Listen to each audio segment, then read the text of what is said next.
My guest in the Nimataion today is Mike Carey, and together we are spinning a yarn. Mike, you're one of the greatest comic book writers. You're an author, a fantastic storyteller, and I've had the pleasure to interview you a few years ago for our VISIONARIUM magazine, and now I've got the honor to have you here. Thank you, Bernhard. Thank you for inviting me. I mean, you are such a prolific writer. You write horror novels. Felix Castor, as we talked before recording, is my favorite occult detective of our time. Thank you. You've wrote for John Constantine, Lucifer. I mean, every other author shied away from taking it up with this Sandman spin-off. You did it. You wrote The Unwritten and so much more. I've got the impression your stories are bursting out of you. But what has been your favorite childhood story? Can I talk about two? I think you said it was okay to go multiple on this. So my introduction to fantasy was through the novels of Enid Blyton. A British author, immensely popular and influential in the 1950s and 60s, and a lot of her work has stayed in print ever since. She's perhaps best known as the creator of Noddy and the Famous Five, the child investigators. But the stories that sort of like took the roof off my head were The Faraway Tree and The Wishing Chair, which were her fantasy series. In The Faraway Tree, she creates a tree whose branches reach up into other worlds, and the children climb the tree, and at the top of the tree every day there is a different world which they can explore, but they have to come down by the end of the day, otherwise that world will rotate away from the tree and it will be a year before they can come home again. So there's a kind of peril to it. And the wishing chair is basically just what it says on the label. It's a chair that you sit in and you make a wish, and the chair will take you to where your wish can come true. They were not well written stories. I mean, they were very, very penny plain. Blyton's style was, if you wanted to be uncharitable, you could say wooden. If you wanted to be kind, you'd say it's fit for purpose. It gets in, tells the story, gets out again. There's no gloss. There's no superficial polish to it. But I was totally hooked on those stories, and they were, I think, a very large incentive for me to learn to read, so that I didn't have to pester adults to tell me the stories. I could have them whenever I wanted to have them. So that was kind of like the beginning of my sort of lifelong relationship with fantastic literature. But they didn't have as big an impact on me as these stories did. The Borrowers. The Borrowers, well, not just the Borrowers. The Borrowers afield, the Borrowers afloat, and the Borrowers aloft. There was also a fifth book, much later, 20 years later, she wrote the fifth book in the series. It was called The Borrowers Avenged, and as far as I'm concerned, it's not canon. Okay, I can tell you're a big fan. So I've never heard of them. What are they about? So they're very, very English, I think. Very little England in some ways. They're stories that she wrote in the 50s and into the early 60s. They're about a family, mother, father, and daughter, the Clock family. The father is Pod, the mother Homily, and their daughter Arietti. And they are tiny, tiny human beings. They're smaller than mice, and they live like mice. They live behind the walls and under the floor of human houses. They're a second race, a second sort of tiny, tiny human race that live this kind of scavenger lifestyle around the edges of human habitations. The first story, you can actually see the living room of their house there. They're called the Clocks because their house is actually underneath the clock in this, the grandfather clock in this house. They live in a big country house. the father, Pod, is the one who does the borrowing, which is to say he goes out into the human world and he steals things. He steals food, he steals tools, he steals all the things that they need to live. And he doesn't have a son, and so he's started to teach his daughter Ariete to do this, you know, to become the provider when he can't do it anymore. And this is against the backdrop of a kind of general decline in borrower population. There used to be dozens and dozens of borrower families in this house, and one by one they've all disappeared, and the clocks are the only ones left. As far as they know, they're the last 3 borrowers in the world, although the later books prove this to be wrong. There are other borrowers out there.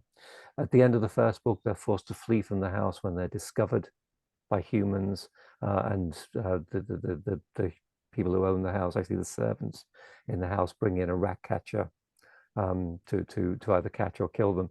So they flee to the fields, and they make a new life for themselves out in the wider world, which is what the remaining 3 books are concerned with. And in the 4th book, Borrowers Aloft, they are captured. They're captured by 2 ruthless capitalists, I guess, venture capitalists, who are setting up a model village and want real live model people for their modern village. And that's an escape story. It's kind of like how the borrowers escape from the loft where they've been imprisoned. I first met them when I was in class 2 at Northcote Road Primary School, so I would have been 6 years old. It would have been a year after I discovered Enid Blyton. We had a story time, and our teacher read us the first of the books. That was round about the time when the 4th book had just come out. So the original quadrilogy was complete, and I just loved the story. I got completely hooked on it and found the other three books for myself. Read them, have reread them many times since. Most recently, 2 years ago, I have this deal with my wife where if I cook supper, she reads to me, and if she cooks supper, I read to her. So she read me the entire quartet while I was cooking meals a couple of years ago during lockdown, and they still have the same power, the same magic for me. They are absolutely wonderful stories that create an immersive world with very vivid, very relatable characters. That's just lovely. What is this power? What compels you to this story? Is it this unseen world, very close to ours? The characters? What? It's all of those things, but I think the world building is exquisite. You know, she takes you into the Clock family's house, and she shows you all of the tools and appurtenances, all of the ways that they're able to function on this little scale. The way the imaginative ways that they make use of human objects and artifacts. So the chairs in their living room are bobbins from cotton and cotton reels. Pod's weapon of choice is a hat pin, and it's not just a weapon; it's also it's for climbing. He uses it as a grapnel for climbing. The portrait on Ariete's bedroom wall is a postage stamp. It's things like that. You know, she makes the world very tactile, very immediate, and transports you into it. But the characters themselves are wonderful too. You know, Pod is like my dad. He's very much a working class male of that era, sort of like providing for the family, the weight of the world on his shoulders, never complaining, always doing what needs to be done, but kind of emotionally unavailable some of the time, and very uncertain about inducting his daughter into this dangerous world. But he finally does it. Homily is a nervous wreck. She's kind of emotional, highly strung, but brave. When there's a real crisis, you know, she always comes through. It's just that the rest of the time she's scatterbrained and all over the place. And Ariete, who is your point of view character, she's your window onto this world. She is one of the great fictional creations, I think. A girl who's been brought up in this kind of very claustrophobic world under the floorboards of the house, and then suddenly for the first time is allowed to go out, is allowed to sort of see what the wider world is like. And over the course of the 4 books, her world getting bigger and bigger and bigger. It's an enthralling journey to go on with her. I mean, it's fantastic how I've got now a very interesting sense of these stories just from the few sentences you told about them. So this feeling of getting drawn into a story and how relatable it is, you just conveyed this. That's So, that's good. That's what I was trying to do. yeah, I mean, I'm not the only one to sort of got the bug. Yeah, they resonate through British literature and through British media. The stories have been adapted a great many times. I think there was a made-for-TV movie or series in America in the 1970s, which I haven't seen. I think I've seen all the other adaptations. There was a BBC series in the 1990s, and then just before the turn of the millennium, there was an American movie with John Goodman and Jim Broadbent. Um, Jim Broadbent playing Pod, John Goodman playing the evil Osius P. Potter who tries to capture the Boroughs. And then wonderfully, Studio Ghibli, the Japanese anime studio, acquired the rights, and in 2010, Miyazaki made Arrietty, or The Secret World of Arrietty, which was his unique take on the same story, a very Japanese inflected, in which Arrietty herself gets to wield the fabled hat pin and becomes something like a tiny samurai warrior. It's a gorgeous, gorgeous film. And it's kind of in some ways a reinvention, but it's true to the spirit of the original, which I think is what Miyazaki does often. Yeah. How did it influence you as a writer? This was it this kind of little details, the world building that you sort of immersed yourself in, and that changed you in a form that you can tell stories this way you do? I think in a very fundamental way, it made me want to tell stories. It kind of sparked that desire to create worlds like this, to sort of have that effect on other people. And I think, as you said, I've worked in different media, lots and lots of different media. I've done, comics, novels, screenplays, radio plays, a little bit of game work that I didn't particularly enjoy. But I love trying out different forms of storytelling. I love sort of like, because every medium is a different toolkit, and I love sort of discovering what the tools in the kit are and what they can do. And I think some of that joy began with books like this.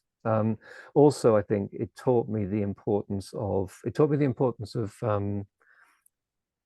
landscape with figures. It taught me that every world revolves around the characters, and if you make the characters work, everything else will probably work as well. Whereas it doesn't matter how well how well you do all the other things, if the characters are not don't ring true for an audience and are not relatable for an audience, then the whole story falls apart. And I guess it taught me the joy of alternate worlds, the excitement of stepping into an alternate world. I grew up in Liverpool in the 1960s and 70s. Liverpool was a port city, it still is a port city, which had seen better days, had a sort of glory era. It has to be said, partly that was to do with slavery. Liverpool was one of the ports where slaves were landed during the middle leg of the transatlantic trade, but also a huge manufacturing base, a huge shipbuilding base. And all of those things were falling apart by the 1960s. Liverpool was a city in terminal decline, or it seemed to be terminal at the time. And my dad went from job to job. He did the sort of the day work thing where you go to the gates of a factory and line up, hoping that you'll be given a day's work. I have vivid memories of him doing that. So escapism was it was kind of like a key thing for me, finding stories into which I could kind of like retreat for hours, days, weeks, months at a time. I lived inside my own head a lot, and stories like this were the furniture inside my head. Mike, I can relates so much, and I thank you very much for conveying these stories and all the other stories you gave us. Thank you so much for taking us on this journey with you, and it's been a great pleasure.